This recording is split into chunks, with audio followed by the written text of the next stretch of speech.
Bismillahirrahmanirrahim. Assalamualaikum warahmatullahi wabarakatuh. Pemirsa yang dirahmati Allah, marilah kita simak ceramah dari Buya Arus Yasin dengan tema berakhlak kepada Allah. Sebelumnya marilah kita berselawat terlebih dahulu. Allahumma sholli ala Sayyidina Muhammad wa ala ali Sayyidina Muhammad. Selamat menyaksikan. Fahrusuha birriyadati wa tahdhib lil akhlaq. Nah, coba lihat.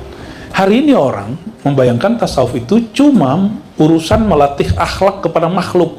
Mereka lupa akhlak kepada Khalik. Akhlak kepada Khalik.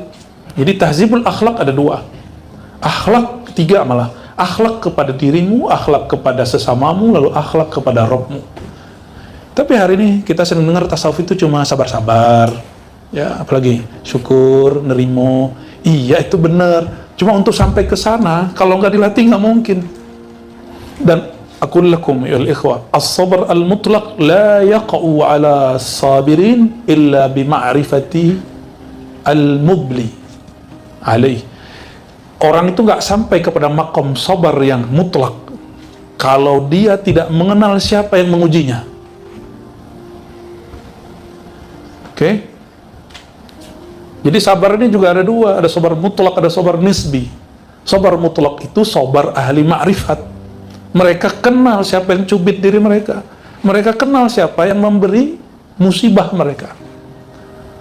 Kalau yang nyubit kekasih, marah nggak? Sabar nggak? Minta lagi. Paham? Kalau yang membebani adalah kekasih, kapok nggak? Malah nanya, kok kamu nggak minta, Neng? Gitu. Kok kamu nggak minta jajan? Malah kita bingung. Itu contoh. Bahwa sang kekasih tidak merasa dibebani oleh kekasihnya. Adakah zat yang lebih sayang kepada kita daripada Allah Subhanahu wa Ta'ala? Allah pernah ngeluh nggak mantum semua? Kita kan yang suka ngeluh sama Allah. Ya, Allah pernah khianat nggak beberin rahasia itu? Kita yang nuduh Allah. Kita yang nuduh Allah berkhianat, padahal kita yang berkhianat. Ya, jadi tahzib itu artinya menata akhlak. Apa arti tahzib? Menata. Tahzib itu juga berarti meringkas. Maka yang tepat di sini adalah menata akhlak. Sanggupkah menanam sendiri, berlatih sendiri? Sanggupkah menata sendiri? Berarti wajib punya usul. Kalau antum sanggup silakan coba aja sendiri. Coba sendiri kalau baca. Cobain sendiri, ya. Baca kitab mah gampang, diuji coba. Ngaji mah gampang, ya, setengah jam, 1 jam, rasanya 1 menit, 2 menit. Coba duduk, zikiran, setengah jam. Kesemutan, dari tadi nggak kesemutan kan? Lupa nih baru ingat kesemutannya. Ya. Nah, kan nggak mungkin seseorang itu dapat berakhlak kepada Allah kalau dia tidak mengenal Allah. Mengenal Allah mulai yang basic, kenal nama, kenal af'al, perbuatan, kenal sifat, baru kenal zat. Makanya ada kitab Al-Maqsad Al-Asna, ini saya belum sempat mohon maaf kepada teman komunitas kita di Jerman. Kajian kitabnya menggantung. Al-Maqsad Al-Asna yang kajian Zoom belum saya lanjutkan lagi. Mungkin nanti kita lanjutkan lagi. Kalau ada yang punya teman di sana, sampaikan maaf saya ke teman-teman kita di Jerman, ya. Ya, kitab Al-Maqsad Al-Asna. Itu kitab sudah mau selesai itu syarahnya. Tinggal dikit lagi nama-nama Allah. Nah, di situ Imam Ghazali memberikan 2 rumus. Ada nama yang untuk ta'alluq, untuk mengaitkan, menggantungkan hati kepadanya. Nggak boleh ditiru nama itu. Contohnya Allah. Nama Allah nggak boleh ditiru. Ini menurut Imam Ghazali. Ya, kita beda dikit. Ada tambahan, kan ada syarahnya. Ya, kan boleh beda antar zaman. Sebelum beliau juga belum banyak yang menjelaskan ta'alluq dan takhalluq. Beliau juga beda dengan guru sebelumnya. Beda di situ bukan lit tadad, itu lit tanawwu', bukan bentrok, tapi menunjukkan dinamika pengalaman. Kalau beliau kan nggak boleh katanya bertakhalluq billah, itu nggak boleh. Berakhlak dengan nama Allah nggak boleh katanya. Itu menurut Imam Ghazali.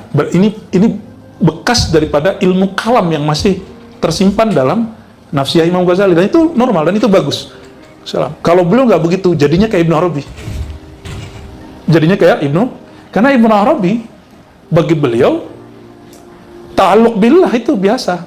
Makanya muncul ungkapan beliau al-wahdah al-mutlaqah. Beliau nggak pernah ngomong wahdatul wujud. Aqul lakum ayyuhal ikhwah, Ibn Arabi ma yaqulu abadan wahdatal wujud, innama qal wahdah al-mutlaqah. Beliau nggak pernah ngomong wahdatul wujud, satu wujud, nggak. Beliau bilang cuma wujud mutlak. Wujud, karena wahdatul wujud bukan mustalah beliau, tapi istilah yang dikeluarkan oleh imam setelahnya, yaitu Ibnu Sab'in. Siapa nama imamnya? Nanti 2 bulan lagi terbit bukunya tentang Ibnu Arabi. Dulu tulisan waktu saya masih S1, tapi kita kembangin. Nanti ada sanad hadisnya, ada sanad mazhabnya, ada sanad.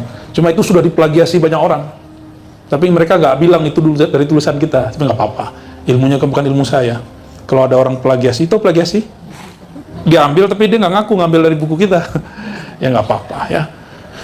Kita lagi ngamalin ilmunya Imam Syafi'i. Ya, Imam Syafi'i mengatakan, jika aku mengajarkan suatu ilmu, maka janganlah aku berharap ilmu ini tidak dinisbatkan kepadaku. Assalamualaikum warahmatullahi wabarakatuh. Ya.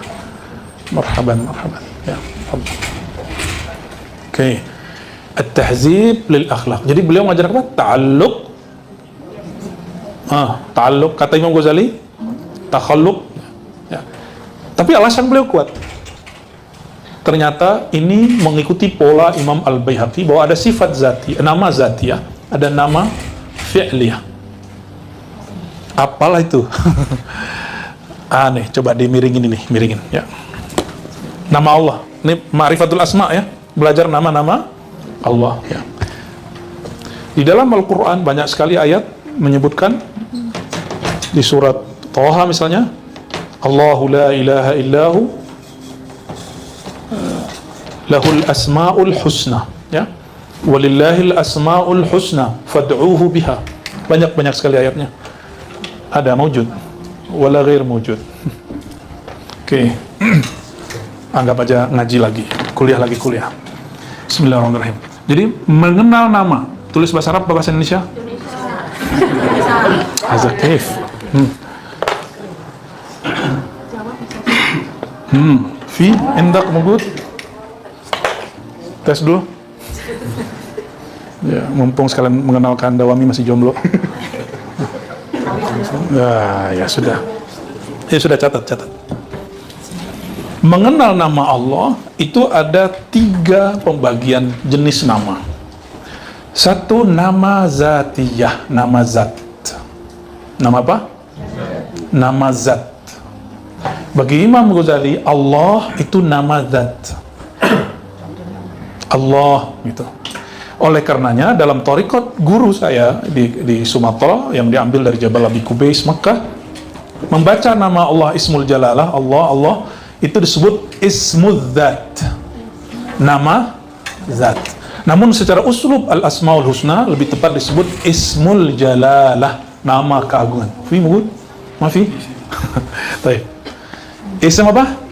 Isim Zat.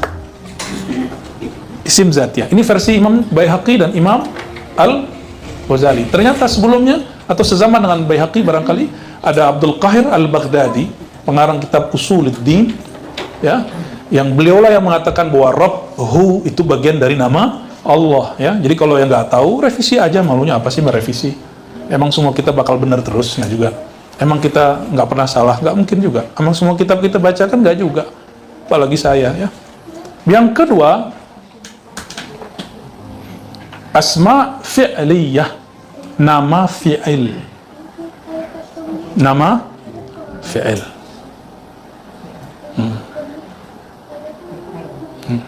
Itu aja 2 lah ya. 2 aja lah cukup. Jadi 2 ya, nama zat dan nama. Nah, ini versi mereka. Nama fi'il, Razzaq, maha memberi rezeki. Khaliq, Khallaq, maha mencipta. Al-Badi' yang mencipta tanpa perlu contoh dan konsep. Lagi, maka orang Al-Badi', dia yang mengajar, mencipta, membimbing, menulis tanpa perlu kerangka teori, karena teorinya sudah diciptakan Allah. Itu Abdul Badi' namanya. Ya, mereka membahas Asmaul Husna. Jadi Asmaul Husna itu mereka bagi segitu, nama zat, nama fi'il, ya. Mau versi terbarunya nggak? Ya udahlah, segitu aja dulu.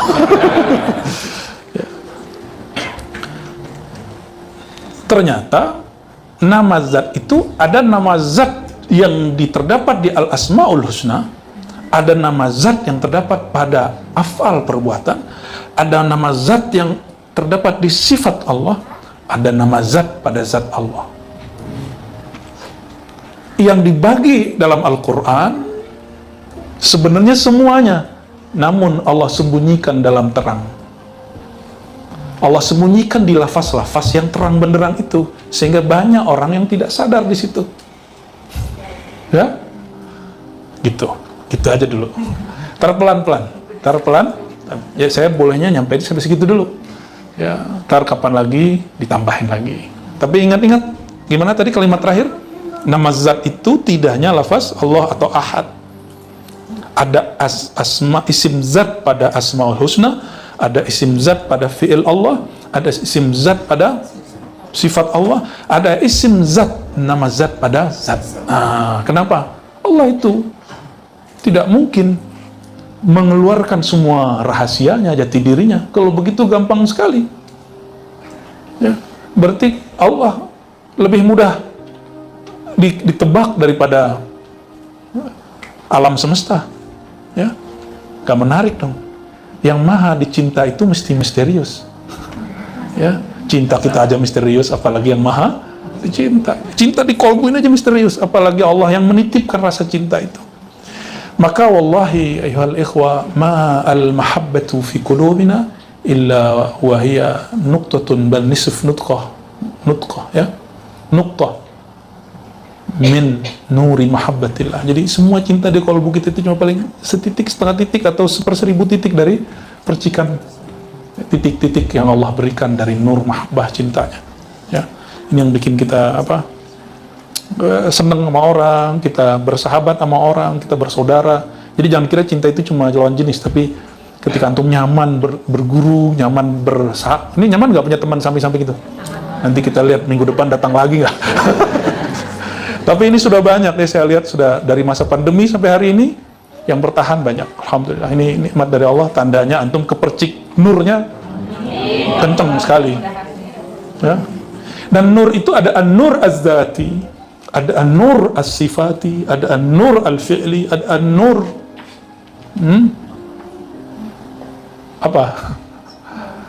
al-ulwi. Nur al-ulwi kita sebut Asmaul Husna. Khalas. Ya, tapi kan beres. Maka yang disebut al-ismul a'zam, yang dikira orang ismul a'zam itu apa gitu ya? Ya, ini ada yang dikira orang awam, ada yang dicapai para salik, ada yang dicapai para ahli ma'rifat. Beda-beda lah. Ya, mungkin mereka mengobral ismul a'zam, nama agung. Nama agung ini bahaya loh. Kalau saya berdoa dengan nama itu, saya ngomong apa, itu sama kayak kun, langsung fayakun, langsung jadi deh. Itu disebut al-ismul a'zam. Mungkin ada wahmi ini baca, bagi dia itu ismul azam, lafaznya. Kan di dalam lafaz ada yang dilafazkan, ada huruf yang dikatakan, ada sir yang disimpan. Nah, sirnya itu yang sebenarnya berkait dengan al-azam. Lafaz mah ya hayyu qayyum bisa jadi ismul azam. Yang beda itu sir di dalamnya itu. Ya, baik.